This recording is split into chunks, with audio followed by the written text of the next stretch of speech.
সুসজ্জিত রথে চেপে সীমান্ত এলাকায় ভোট প্রচার করলেন বিজেপি প্রার্থী। এদিন কৃষ্ণগঞ্জের বিভিন্ন এলাকায় ভোট প্রচার সারলেন বিজেপি প্রার্থী সুকান্ত বিশ্বাস। অঞ্জলি সিল্ক এখন আমাদের দুটি শোরুম হাবড়া ও বনগাঁতে।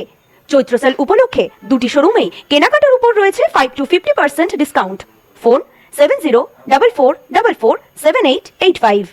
সীমান্তের গ্রামে অভিনব ভোট প্রচার বিজেপি প্রার্থীর। সাধারণ মানুষের নজর কাটতে সুসজ্জিত রথে চড়ে ভোট প্রচার কৃষ্ণগঞ্জ বিধানসভার বিজেপি প্রার্থী সুকান্ত বিশ্বাসের।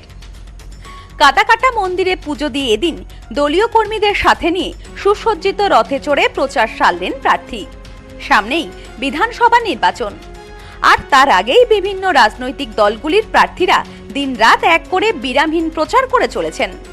তবে প্রচারের পাশাপাশি জনগণের দৃষ্টি আকর্ষণ যেন এখন একটি বড় বিষয় হয়ে দাঁড়িয়েছে প্রার্থীদের কাছে।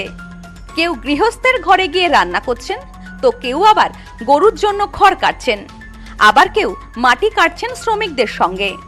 এসবের পাশাপাশি এদিন এক ভিন্ন ছবি দেখা গেল কৃষ্ণগঞ্জ বিধানসভার সীমান্তবর্তী এলাকায়।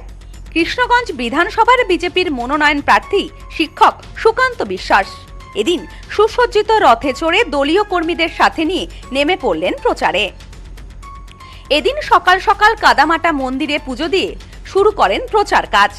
কৃষ্ণগঞ্জ বিধানসভার সীমান্তবর্তী গ্রাম কাদিপুর, বোসপাড়া, দিগম্বরপুর, প্রতাপপুর, খালবোয়ালিয়া, গোবিন্দপুর, বিষ্ণুপুর হয়ে ওই সীমান্তে যে কটি গ্রাম আছে প্রত্যেকটি গ্রামে রথে চড়ে দলীয় কর্মীদের সাথে নিয়ে সারাদিন প্রচার সারলেন প্রার্থী। দলীয় কর্মীদের পাশাপাশি সাধারণ মানুষের সাড়া পেয়ে আপ্লুত প্রার্থী। জয়ের ব্যাপারে 100% আশাবাদী বলে জানালেন তিনি। এদিন সংবাদ মাধ্যমের মুখোমুখি হয়ে প্রার্থী সুকান্ত বিশ্বাস জানান, সীমান্তবর্তী এলাকার মানুষের সুবিধা অসুবিধা সবকিছু দেখার দায়িত্ব আমার। আমরা সাধারণ মানুষের পাশে আছি। এসআইআর প্রসঙ্গে উঠলে প্রার্থী জানান, তৃণমূল মানুষকে ভুল বোঝাচ্ছে, সাধারণ মানুষের এটা বোঝা উচিত। বেছে বেছে এই সীমান্তবর্তী এলাকায় মতুয়াদের নাম বাদ গিয়েছে, এসবই ষড়যন্ত্র। সত্যিটা মানুষের সামনে আসবে, মানুষ ইতিমধ্যে বুঝতে শুরু করেছে।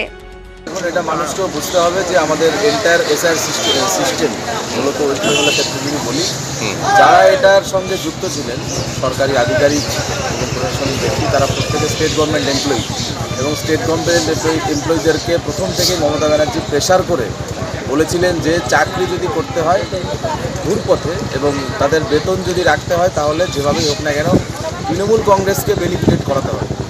আর পশ্চিমবঙ্গে হিন্দুদের ভোটের নাম কাটলে এবং মূলত মতুয়াদের নাম কাটলে সেটা তৃণমূল কংগ্রেসেরই বেনিফিট হবে। ফলে রেজাল্ট আমরা দেখছি যে এখানে একটা বড় অংশ যারা মতুয়া হিন্দু উদ্বাস্তু তাদের নাম কেটেছে, তার মানে তৃণমূলকে বেনিফিটেড করা হয়েছে।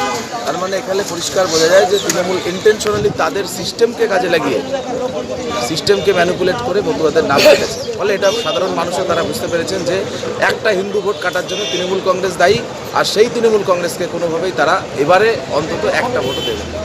জানা যায় এদিন প্রায় 15 কিলোমিটার পথ অতিক্রম করে সারাদিন সীমান্তবর্তী এলাকায় প্রচার সারেন প্রার্থী। প্রতিটি দলের প্রার্থীরাই দিনরাত এক করে প্রচার চালাচ্ছেন। তবে নির্বাচনের রায় কার দিকে যায় সেটাই এখন দেখার। Bureau report, news no man's land, Krishnaganj.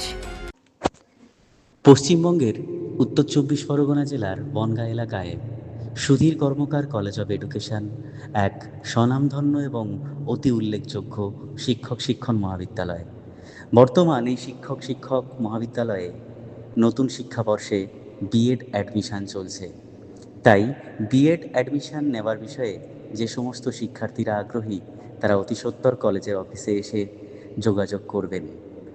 আমাদের কলেজের ঠিকানা গোপালনগর, চরচালকি, বনগাঁ, উত্তর 24 পরগনা। পিন নম্বর 743235।